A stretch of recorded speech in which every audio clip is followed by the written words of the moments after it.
Bat, bi, hiru, lau, bost, eta bost, 10, bai?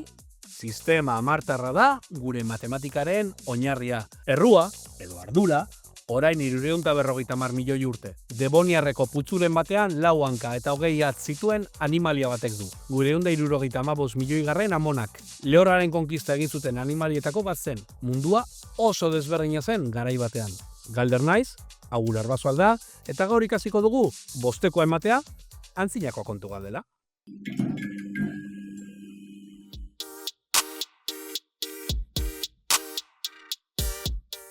Badira jada bideo batzuk, narrasti, hegazti eta ugaztunetaz ari garela. Talde berririk batu gabe. Gaur, lehorreko animalien azken talde handia batuko zaigu. Lehorra konkistatu zuen lehen talde horretatik evoluzionatu zutenak. Anfibioak. Anfibioak talde handia dira espezie kopuruan. 8.000 inguru. 8.000, 800 aldiz, 10. 3 taldetan banatzen dira. Gure arbaso komunetik bereizi ziren unetik gertu ere bereizi zirenak. Talderik handiena, igelena eta apoena da. Espezien, 180 inguru. Hau da, 10etik, 9.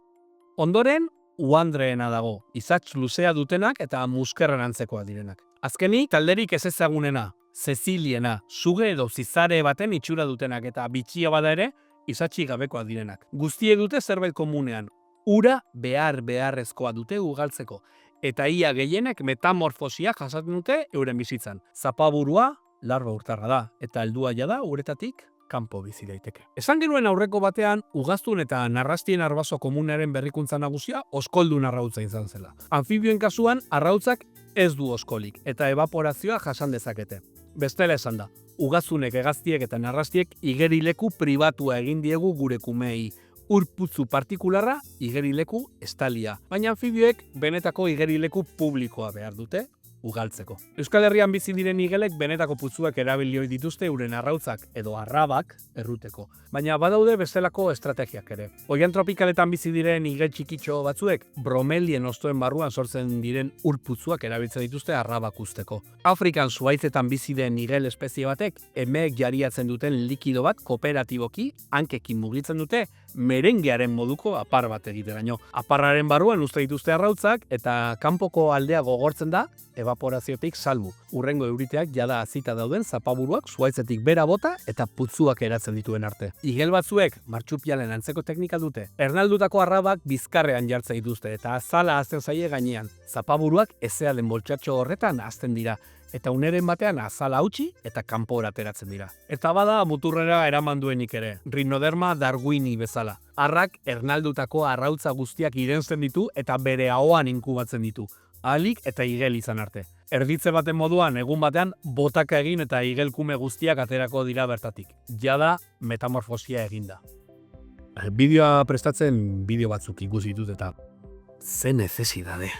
Igelen eta gizakien arteko arbaso komuna nolakoa zen. Ziurrenik altza handiagoa izango zuen uandre batekin, igel batekin baino. Eta bizimodua ere anfibio batena zen. Arrautzak edo arrabak erruteko ura behar zuten. Oraindik 475 milioi garren amonak ez baitzituen eraiki bere kumeentzako igerileku pribatua. Eta zer gehiago zuten komunean? Bai, asmatu duzu, 4 hanka eta 5 hatz bakoitzean. Guztiak hanka zirenez, behatz ere ditzakegu noski, baina guk eskuak ditugu eta 10 behatz eta 10 hatz ditugu.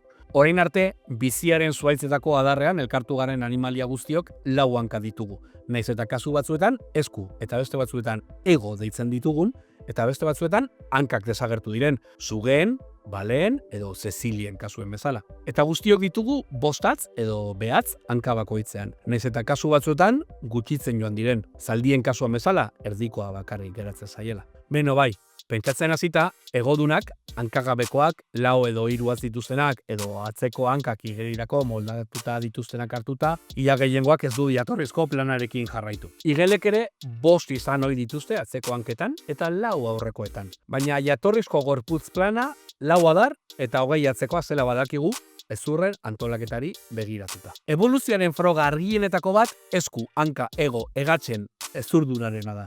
Gizakiok gauzei heltzeko erabiltzen dugun egitura, zabuzarrek hegan egiteko erabiltzen dutena, zaldiek trosta egiteko derabiltena, edo baleek uretan mugitzen baliatzen dutena, antzekoak dira egituran. Baina kasualitatea da 5 izatea. Ez da berez diseinu hobea, ez da okerragoa ere. 5 dira, baina izan zitezkeen gutxiago edo gehiago. Groenlandian aurkitutako anfibio fosilik zaharrenen artean badira 6 eta 8 hatz dituztenak. Badirudi lehorraren kolonizazioan aukera bat baino gehiago egon zela. Kasualitatez, gizaki, igel eta uandreen arbaso komunak 5 zituen, eta horregatik kontatzen dugu batetik 10era. Horregatik ditugu 10 zifra, eta horregatik gure matematika 10tarra da. Izan zitekeen 12tarra edo 16tarra informatikan erabili ohi den bezala, baina 10 arte kontatzen dugu lehorra konkistatu genuen lau hankako guztien arbaso komunak 5 hatz zituelako hanka bakoitzean. Agur arbasoa da eta ikusgaran zaude. Gustatu bazaizu arpidetu eta eman bostekoa.